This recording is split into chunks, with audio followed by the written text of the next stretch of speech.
রমজান মানে ভিন্ন মাস, রমজান মানে আলাদা মাস, রমজান মানে আখিরাতের মাস, রমজান মাসে প্রস্তুতির মাস, রমজান মানে মেহনতের মাস, রমজান মানে আল্লাহর মাঝে নিজেকে হারিয়ে ফেলার মাস। এটাই মাহে রমজান। আর যারা ইমানদার ভাইয়া, যাদের কবর আখিরাত মনে আছে, যারা পরকালকে বিশ্বাস করে, দিবা নিশি জাহান্নামের ভয়ে যারা কাঁদে, যারা জান্নাতের আশা করে, খোদার কসম তাদের কাছে রমজান সর্বশ্রেষ্ঠ মাস। আল্লাহর নেক বান্দারা সারা বছর দিলে দিলে অপেক্ষা করতেন, আল্লাহ আরেকটা রমজান হায়াত দেন, আরেকটা রমজান হায়াত দেন, আরেকটা রমজান, আরেকবার সবে কদর পেতে চাই, আরেকবার ইতিকাফ করতে চাই, আরেকবার মাওলা তারাবি পড়তে চাই, আরেকবার 70 গুণ নেকি সব কিছুতে আমি অর্জন করতে চাই, আমার আরেকবার সুযোগ দেন। আমার আখিরাত লম্বা মাওলা, আমার পরকাল লম্বা, অতএব আমাকে আরেকটু সুযোগ দেন। এজন্য রমজান মাস এটা বড় মুবারক মাস, এটা দামি মাস মুমিনের কাছে। সবার কাছে একরকম না, সবার কাছে একরকম না বাবা, যার কাছে যেমন কদরও করে তেমন। মাহে রমজান আমাদের জীবনের সর্বশ্রেষ্ঠ মুমিনের কাছে গুরুত্বপূর্ণ মাস। ইমানদারের হৃদয় এটা, ইমানদারের কলজা এটা, ইমানদারের অপেক্ষা এটা। আমাদের প্রিয় নবী সাল্লাল্লাহু আলাইহি ওয়াসাল্লাম একটানা 2 মাস লাগাতার আল্লাহর কাছে রমজান ভিক্ষা চাইতেন। 2টা মাস, আল্লাহুম্মা বারিক লানা ফি রাজাবা ওয়া শাবান ওয়া বাল্লিগনা রমাদান। আয় আল্লাহ, এই 2টা মাসে আমারে হায়াত ভিক্ষা দেন, বরকত দেন, আমারে রমজান পর্যন্ত পৌঁছিয়ে দেন। তাইলে নবী সাল্লাল্লাহু আলাইহি সাল্লাম রজব এবং শাবান মানে রমজানের আগের 2 আরবি মাস আল্লাহর কাছে বরকত চাইতেন হায়াতের, আর রমজান পর্যন্ত পৌঁছতে চাইতেন। আচ্ছা, নবী সাল্লাল্লাহু আলাইহি সাল্লামের 11 মাসের আমল ঘাটতি ছিল কেমন? নবী সাল্লাল্লাহু আলাইহি সাল্লাম 24 ঘন্টার মধ্যে গাফেল থাকতেন কখন? নাউজুবিল্লাহ। আল্লাহকে ভুলে থাকতেন কখন?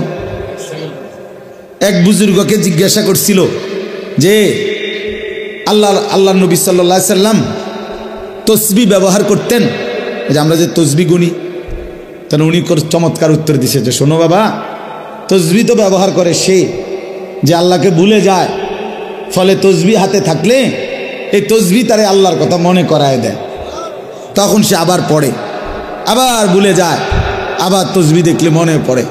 তো তসবিহ তো মনে করায় দেয় আল্লাহর কথা, তো যে ভুলে যায় তাকে না মনে করাবে? তো নবী সাল্লাল্লাহু আলাইহি সাল্লাম তসবিহ পড়তেন কিনা, ব্যবহার করতেন কিনা তুমি জানতে চাইছো?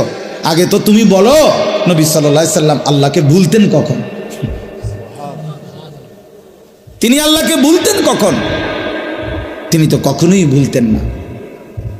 কানা রাসূলুল্লাহ সাল্লাল্লাহু আলাইহি ওয়াসাল্লাম ইয়াযকুরুল্লাহ ফি কুল্লি আহইয়ানিহি। আম্মা জান আয়েশা রাদিয়াল্লাহু তাআলা আনহা বলেন, আল্লাহর নবী সাল্লাল্লাহু আলাইহি সাল্লাম সর্বদাই আল্লাহ তাআলার জিকির করতেন। তাইলে যিনি 11 মাস টানা আল্লাহর ইবাদতে পূর্ণ মনোযোগী থাকতেন, যিনি নবী নিজে বলছেন আনা আ'লামুকুম বিল্লাহ, আমি আল্লাহকে সবচেয়ে বেশি জানি চিনি, আনা আতকাকুম, আমি হচ্ছি তোমাদের মধ্যে সবচেয়ে বেশি আল্লাহকে ভয় করি। তাহলে যার তাকওয়া বেশি, যার ইলম বেশি, যার আমল বেশি, যার 11 মাসের বন্দিগি লাগাতার, সেই তিনি এর পরেও এত নেকি এত বন্দিগি থাকার পরেও নবীজি রমজানের অপেক্ষা করতেন 2 মাস। আর আমাদের 11 মাসের হালাত কি? আমাদের হালাত কি? আমাদের নেকি কোথায়? আমাদের গুনার ভিড়ে নেকি তো খুঁজে পাওয়া যাবে না,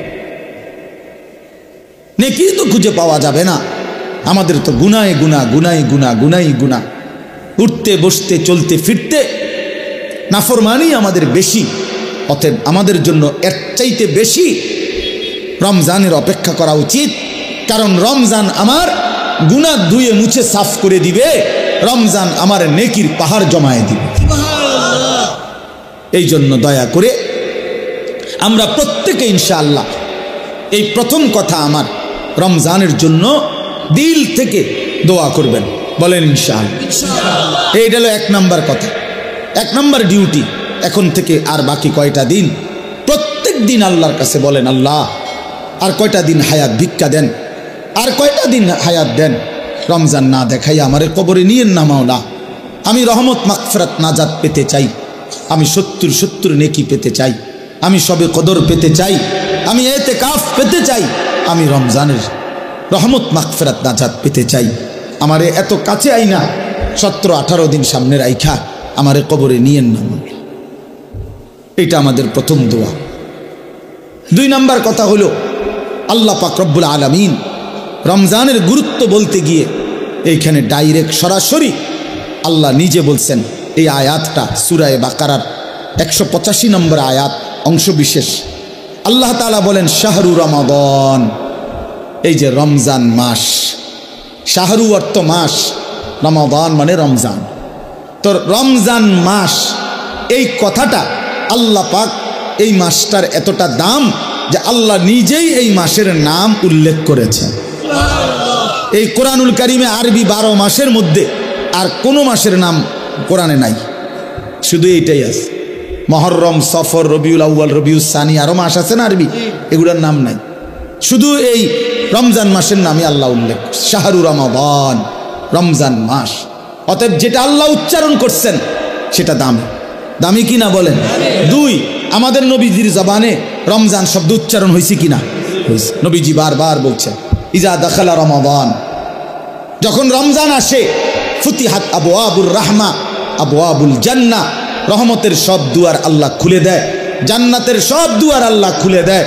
অগুল্লিকাত আবওয়াবুন নার, জাহান্নামের দরজা বন্ধ করে দেয়।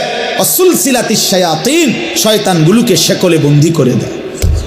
এটা মজার বিষয় হইল, মনে করেন এদিক দিয়া ওই পাশ থেকে কোনোখান দিয়া বাইর হইবার কোনো ব্যবস্থা নাই, রাস্তা কেবল একটাই, আপনাকে এদিক দিয়ে বাইরে হইব, ঢুকবেন কেবল এটাই, এদিক দিয়েই ঢুকতে হবে।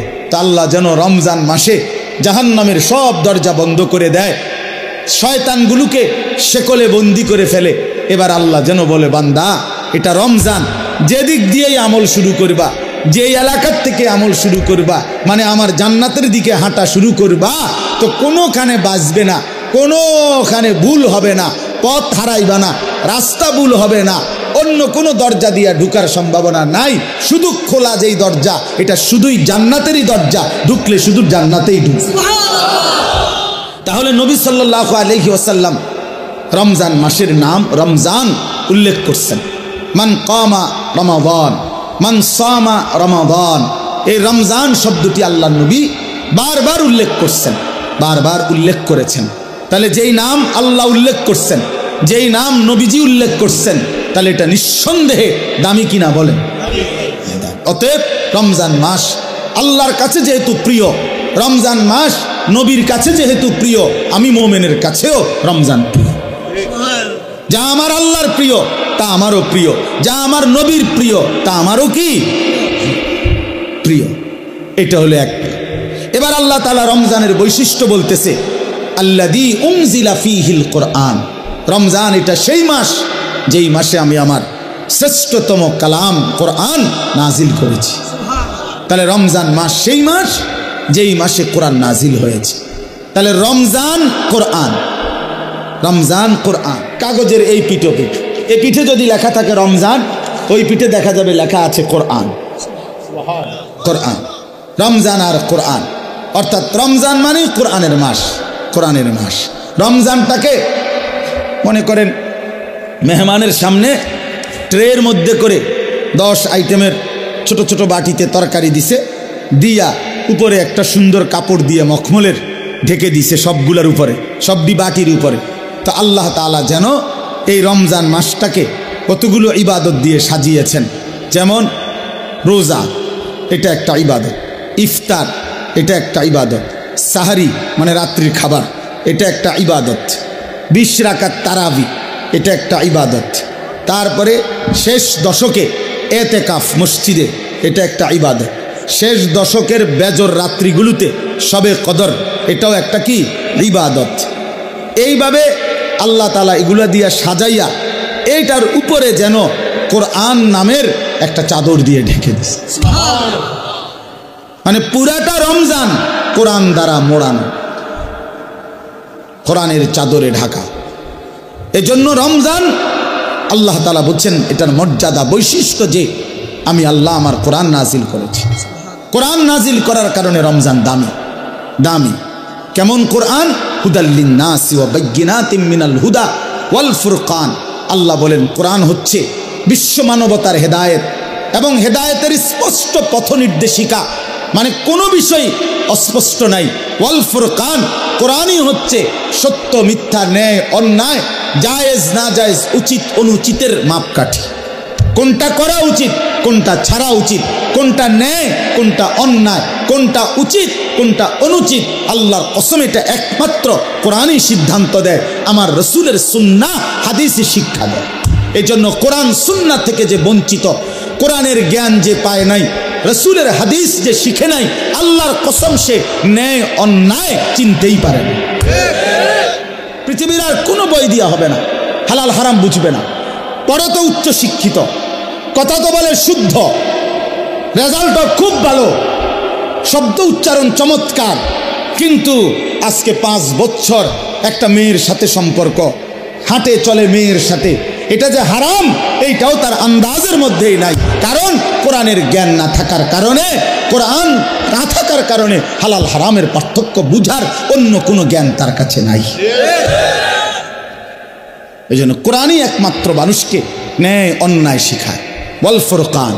আমরা চ্যালেঞ্জ করলাম, আমি চ্যালেঞ্জ করলাম, তোমরা ছেলেরা যারা স্কুলে পড়ো, কলেজে পড়ো, ইউনিভার্সিটিতে পড়ো, প্রিয় বন্ধু চলো সিদ্ধান্ত নিয়ে তুমি দেখাও যে কোরআনের মতো আরেকটি কিতাব বই আছে যেখানে সত্য মিথ্যা, আলো অন্ধকার, ন্যায় অন্যায়, হালাল হারাম শিখায়। আমার জীবনের করণীয় কি, বর্জনীয় কি, আমার জীবনের উচিত কি, অনুচিত কি, আমি কি করা উচিত, আমি কি বর্জন করা উচিত, এটা শিখায় এমন কোনো বই আল্লাহর জমিনে নাই কোরআনবিহীন, হাদিসবিহীন, নবীর তরিকাবিহীন নাই। এটা নাই হইতে পারে না। আমরা পড়ছি জেনারেল লাইন, আমি তো কুমিল্লা ভিক্টোরিয়া কলেজ থেকে মাস্টার্স পাস করছি, জেনারেল লাইনের পুরা পড়ালেখা করছি, সায়েন্স বিজ্ঞান বিভাগ থেকে তো এসএসসি পাস করছি, বিজ্ঞান পড়ছি আমি। অতএব বলো ভাইয়া, ভালো রেজাল্ট করছি আলহামদুলিল্লাহ, সব রেজাল্ট ভালো। তাহলে এই জন্য বললাম আল্লাহর কোরআন থেকে বঞ্চিত এই রমজানের সামনে আলোচনায় এটা আল্লাহর জন্য উল্লেখ করছে, বান্দা সর্বশ্রেষ্ঠ মাসে সর্বশ্রেষ্ঠ কিতাব কোরআন আমি নাজিল করেছি। তাইলে মানুষ হলো সর্বশ্রেষ্ঠ আল্লাহর সৃষ্টি, কোরআন হলো সর্বশ্রেষ্ঠ কিতাব, রমজান হলো সর্বশ্রেষ্ঠ মাস। অতএব সর্বশ্রেষ্ঠ যেই মানুষটা আল্লাহর কোরআন থেকে বঞ্চিত, খোদার কসম সুম্মা রাদাদনাহু আসফালা সাফিলিন, আল্লাহ বলে এবার আমাকে ছেড়ে দিলা, কোরআন ছেড়ে দিলা, তো আমি তোমাকে একেবারে নিকৃষ্ট থেকে নিকৃষ্ট স্থানে তোমারে পৌঁছায় না, নিকৃষ্ট থেকে নিকৃষ্ট। এই জন্য দয়া করে আজকে আমি এই একটা কথাই শেষে বলতে চাই, অনেক কিছু বলা দরকার, কিন্তু একটা প্রসঙ্গ শুধু বলতে চাই যে রমজান আমাদের সামনে। একে তো রমজানকে কদর করা উচিত, রমজানে ইবাদত আখিরাতের প্রস্তুতি নেওয়া। আর বিশেষভাবে অনুরোধ করছি আপনাদের কাছে, ছেলেদের বাবাদের, যে আল্লাহর কোরআন যাদের অশুদ্ধ, কোরআন শরীফ যারা পড়তে পারেন না, কোরআন শরীফের জ্ঞানের সাথে যাদের কোনো সম্পর্কই নাই, আপনারা আরেকবার ঘুরে দাঁড়ান, আরেকবার ঘুরে দাঁড়ান। কোরআনের মাসে কোরআনকে ইজ্জত করেন, তাহলে আল্লাহ বরকত দিবে। যার কোরআন, আপনার বয়স 90 বছর হোক আর 9 বছর হোক, ছেলেরা বাবা তোমরাও, পর্দার আড়ালের মা বোনরাও, বয়স্ক বাবারাও, আমরা প্রত্যেকেই রমজান আমাদের সামনে, সবাই সবার সুবিধা মতো ইমাম সাহেবের কাছে, কোনো আলেমে দ্বীনের কাছে, কারো না কারো কাছে আল্লাহর কোরআন শিখেন, কোরআন শরীফ সহি শুদ্ধ করেন। এটা উচিত, এটা ইনসাফ বাবা, এটা ইনসাফ। কোরআনের জ্ঞান যার মধ্যে নাই, 60 বছর 30 বছরে যে আল্লাহর কোরআন দেখে দেখেও পড়তে পারে না, আহা বন্ধু, তার আফসোস ছাড়া জীবনটা আর কিছুই হইতে পারে না, কি হইতে পারে না। আল্লাহ তাআলা বলছেন হুদাল্লিন নাস, কোরআন মানুষের হেদায়েত, ওয়া বাইয়িনাতিম মিনাল হুদা, হেদায়েতের স্পষ্ট বাণী, ওয়াল ফুরকান, সত্য মিথ্যা, ন্যায় অন্যায়, হালাল হারামের পার্থক্যকারী। অতএব বন্ধু, আল্লাহর কোরআনবিহীন আলো মেলে না। আপনাদের বাবাদেরকে বলি, আপনারা যারা কোরআন থেকে সন্তানকে বঞ্চিত করছেন, তারা আপনাদের সন্তানকে আপনারা ক্ষতিগ্রস্তই করেছেন। আলো থেকে বঞ্চিত করছেন, আলো থেকে বঞ্চিত করছেন। বাকি পড়ালেখাগুলো ভালো, বাদ দিতে বলি নাই, কিন্তু এগুলো না হইলেও ভাত মিলত, এগুলো না হলেও ভাত মিলত। দুনিয়া এমনিই মিলে যায়। কত মূর্খ বকলম, নাম দস্তখত করতে জানে না, টিপসই দেয়, টিপসই। এমন মানুষ হাজার হাজার কোটি কোটি টাকার মালিক এমন নাই? তো তে আনলো কোত্থেকে?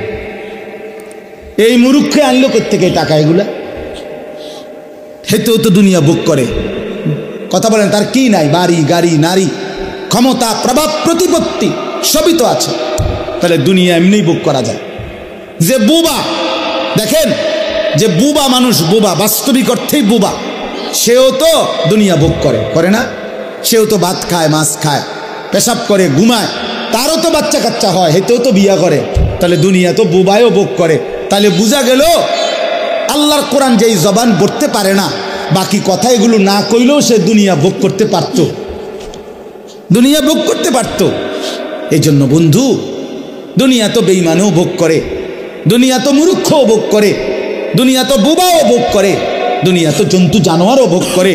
কিন্তু আখিরাত, অনন্তকালের পরকাল, খোদার কসম, কোরআন ছাড়া, নামাজ ছাড়া, সেজদা ছাড়া, আল্লাহর হুকুম মানা ছাড়া আখিরাতার পরকালে চোখটা বন্ধ হলে কবর থেকে নিয়ে অনন্তকাল আর কোনোদিন কোনো নাফরমান, বেঈমান, পাপী এক ঢোক আর পানিও মিলবে না, এক লোকমা খাবারও মিলবে না।